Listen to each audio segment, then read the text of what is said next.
खाऱ्या शंकरपाळ्या बनवून तयार आहेत। तुम्ही बघू शकाल रंग सुरेख आलाय आणि मस्त अशा खस्ता दिसतात, त्याचं टेक्स्चर आतमध्ये पण बघू शकता व्यवस्थित अशा फ्लेकी झाल्यात। एकूण एक शंकरपाळी। नमस्कार, मधुराज रेसिपी मराठीमध्ये तुम्हा सर्वांचं खूप खूप खूप मनापासून स्वागत। आज आपण खारे शंकरपाळे कसे बनवायचे ते बघतो। यापूर्वीही बघितले आहे जिरा शंकरपाळी कशी बनवायची, पण ती कुरकुरीत। आज आपण खस्ता खुसखुशीत म्हणजे साधारणपणे करंजीचं किंवा कचोरीचं आवरण जसं होतं तशी त्या पद्धतीने। तर सगळ्यात आधी आणि गव्हाच्या पिठाची आहे, मैदा नाही वापरत आहे। 2 कप गव्हाचं पीठ घेतलंय, यामध्ये मीठ घालायचं चवीपुरतं, जिरं 1 चमचा आणि ओवा अर्धा चमचा। आता हे हातात घ्यायचं आणि क्रश करून घालायचं।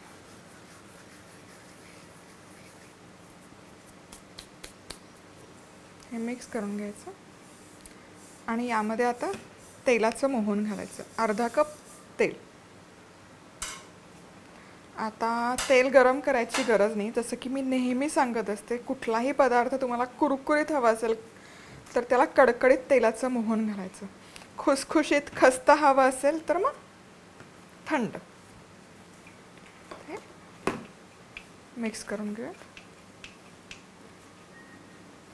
बेसिकली हे तेल आपल्याला छान क्रम्बल करून घ्यायचं गव्हाच्या पिठामध्ये। चला तर मग हे असं व्यवस्थित क्रम्बल करून झालं, साधारण असं रव्यासारखं दिसलं पाहिजे हे पीठ। मी थोडं आणखी 1 कप पीठ यामध्ये ॲड केलेलं आहे। सो आता यामध्ये पाणी घालायचं थोडं थोडं आणि घट्टसर गोळा मळायचा, सैल करायचा नाही। अगदी थोडंच पाणी लागतंय कारण यामध्ये ऑलरेडी बाइंडिंग आलेलं आहे गव्हाला।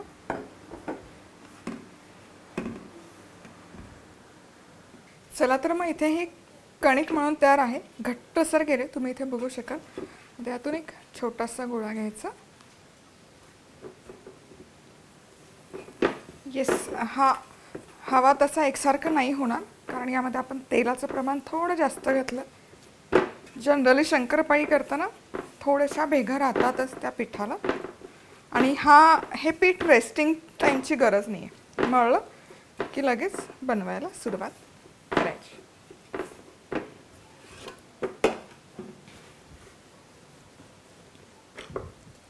तर हे लाटून घेऊयात।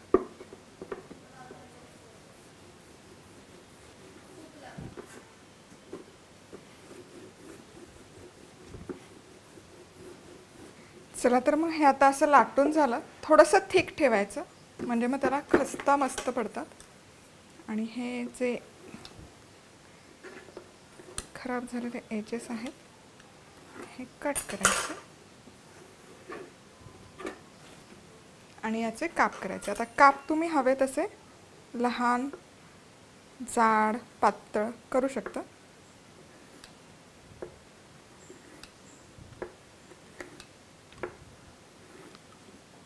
शक्यतो थोडेसे लांब ठेवते मी, अगदीच बारीक करण्यापेक्षा।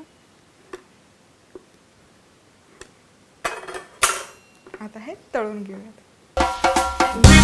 अशाच मस्त चमचमीत आणि झणझणीत रेसिपीजसाठी मधुराज रेसिपी मराठीला सबस्क्राईब करा आणि त्याचबरोबर बेल आयकॉनवरही क्लिक करा। चला तर मग इथे कढईमध्ये तेल गरम केलंय, थोडंसं काहीतरी आधी तळ झालेलं आहे त्यामध्ये, म्हणून थोडेसे बीट्स दिसतात त्याचे। पण एनिवेज दिवाळीची तयारी आहे तर मी पण तसंच स्टेप बाय स्टेप रेसिपीज करते। याच्या आधीची रेसिपी झाली ती मांडेची झाली, चवडे, ज्याला तेल कमी खराब होतं। मग आता शंकरपाळी, मग त्यानंतर दुसरी रेसिपी, असं सगळं एकाच तेलात फ्राय करणार आहे। तर येस, आता शंकरपाळी सोडूयात आणि मीडियम हीटवर करायचं, हाय हीटवर करायचं नाही, नाहीतर शंकरपाळीचा रंग बाहेरनं बदलतो पण आतमध्ये कच्च्या राहतात, खुसखुशीत होत नाही, त्यामुळे मीडियम हीट। तर मस्त खरपूस रंग येईपर्यंत तळून घेऊयात। तर इथे शंकरपाळी मी जवळपास एक 7 ते 8 मिनिट फ्राय करून घेतली आहे। रंग खूप सुरेख आला आणि जेव्हा आपण शंकरपाळी घातली होती तेव्हा खूप सारे बबल्स आले होते, तुम्ही जर ऑब्झर्व केलं असेल तर। त्याचा अर्थ की त्यामध्ये मॉइश्चर खूप सारं होतं आता या शंकरपाळ्या छान अशा खाली सेटल झाल्यात, याचा अर्थ त्या व्यवस्थित तळून झालेल्या आहेत. तर हे काढण्यापूर्वी मधुराज रेसिपीचे मसाले आता तुम्ही व्हॉट्सॲपवर ऑर्डर करू शकता. ऑनलाईन ऑर्डर करणं बऱ्याच जणांना शक्य होत नाही आणि व्हॉट्सॲपवर तेही कॅश ऑन डिलिव्हरी. तर 9136822224 या नंबरवर तुम्हाला फक्त तुमचं पूर्ण नाव, पत्ता आणि फोन नंबर कळवायचा आहे. आमचे टीम मेंबर तुम्हाला कॉन्टॅक्ट करतील. मधुराज रेसिपी मसाले कॉन्टेस्टमध्ये भाग घेण्यासाठी मसाले अमेझॉनवरून ऑर्डर करा. मसाले कसे ऑर्डर करायचे याची लिंक खाली डिस्क्रिप्शन बॉक्समध्ये दिली आहे. मसाले ऑर्डर केले की ऑर्डर नंबर madhurazrecipe@gmail.com वर कळवा आणि जिंका भरघोस बक्षिसं. आता हे शंकरपाळी आपण काढून घेऊ. मस्त, खूप सुंदर एकसारखा रंग आला.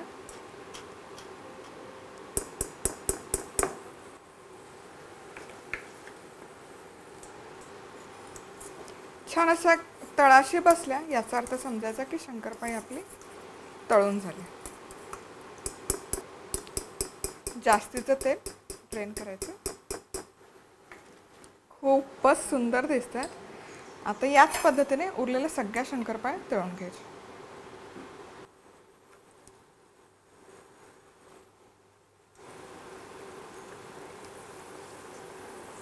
चला तर मग इथे सगळ्या या खाऱ्या शंकरपाळ्या बनवून तयार आहेत.